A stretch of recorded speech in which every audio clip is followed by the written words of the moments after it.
పొద్దున్నే వాకిట్ల ముగ్గేసి అన్ని పనులు అయిపోయేసి అట్టా ఈదిలోకి వచ్చే వంకాయలు అమ్మే ఆమె వచ్చిండది. సరేలే ఈరోజు నూనె వంకాయ చేసుకుందామని తీసుకుంటాము.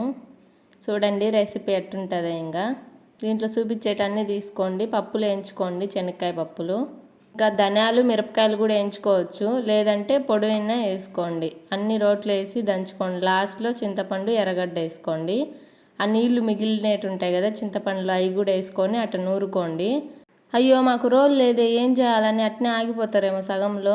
మిక్సీలో వేసి తిప్పుకోండి అట్ట.